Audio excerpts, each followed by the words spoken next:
ciudadanos están experimentando en su propia economía doméstica el incremento de esa inflación que se traslada a la cesta de la compra, y un gobierno como el mío, lo que le preocupa, la mirada primordial que tiene que plantear, es la que se dirige a esa gran mayoría social que deberá de transitar esta crisis de forma radicalmente distinta a lo que ocurrió en la crisis de 2012, creo que lo estamos demostrando, con medidas específicas que no solamente vayan a proteger a los más vulnerables, sino que ayuden a la clase media de nuestro país. De ahí que las medidas de impuestos y bonificación sean universales, por tanto a todos los ciudadanos les plantee pues una capacidad económica que les permita sobrevivir mejor en unas situaciones en las que la inflación pues evidentemente supone para ellos un coste añadido. Es de justicia que en este momento de la inflación, en esta situación que vive la mayoría de los ciudadanos de nuestro país, también el tejido productivo,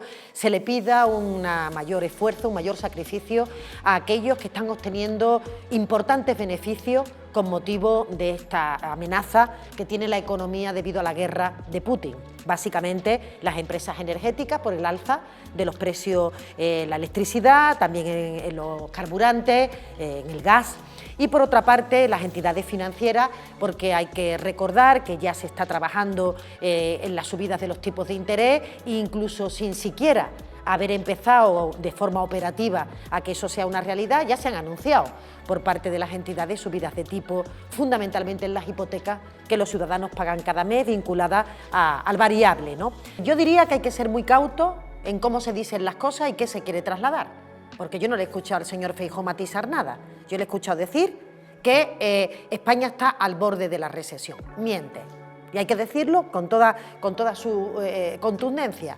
No está ningún organismo auspiciando ni que en Europa, ni que España, por supuesto, esté ni en la recesión, ni en el borde de la recesión. Está hablando de crecimientos económicos para este año que están en el entorno del 4%. O sea, es que es una locura hablar de que un 4%, aunque un trimestre tenga un comportamiento de mayor ralentización, significa recesión. Un 4% significa crecimiento robusto y por tanto hay que estar alerta a que ese crecimiento continúe. ¿Que se ralentiza para el año que viene? Por supuesto. ¿En el conjunto de la zona euro?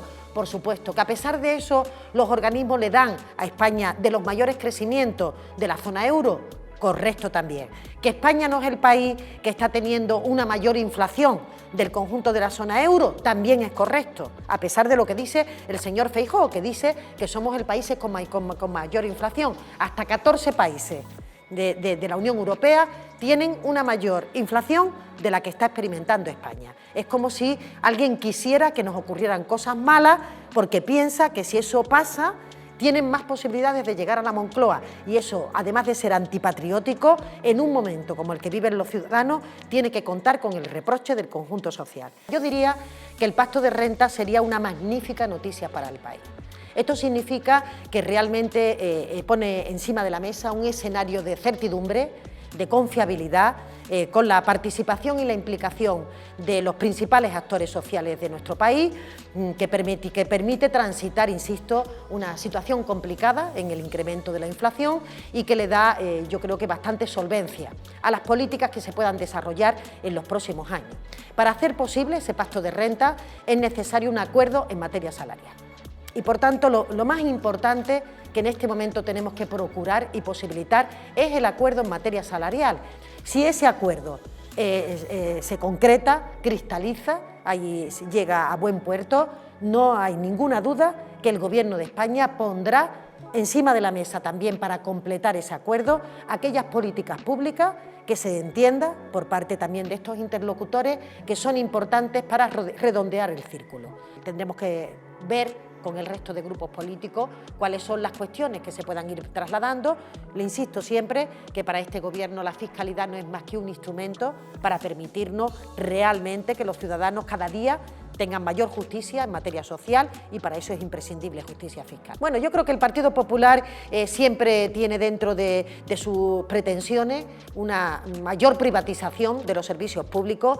Probablemente no se atreve a verbalizar cuál es su hoja de ruta, pero siempre han pensado y lo siguen diciendo que los servicios públicos son ineficientes cuando hablan de gasto superfluo, cuando hablan de que si se pueden permitir o no la revalorización de las pensiones. Por cierto, pregunta a la que no contesta el señor Feijóo. Permanentemente se le pregunta y elude una respuesta muy sencilla. Simplemente hay que contestar si uno está de acuerdo o no que los pensionistas de nuestro país mantengan su poder adquisitivo o si prefiere un sistema de pensiones en el que uno se haga su plan particular, su plan privado. Aquel que tiene capacidad pues tendrá una mayor pensión y el que no tiene capacidad pues seguirá su suerte. Para mí, tener un sistema público de pensiones sostenible o tener un sistema público de sanidad o tener una política de ayudas al estudio que permita que aquellos que no han tenido esa oportunidad por nacimiento puedan disfrutar de esa beca que les permite ir a la universidad, hacer la formación profesional. A mí me parece un logro social que Europa protagonizó durante el último siglo, que continuó durante el siglo XXI ya en forma de derechos de tercera generación, y que el hecho de que la señora Ayuso le llame becas a ayudas que se dan para que la gente curse sus estudios en centros privados, teniendo rentas incluso superiores a 140.000 euros, pues me hace sospechar que lejos de querer ayudar a la familia, lo que le está garantizando el negocio es a esas instituciones privadas. Así que soy una firme convencida, yo creo que como socialdemócrata que soy, de que efectivamente los servicios públicos no solamente son de justicia social, sino que también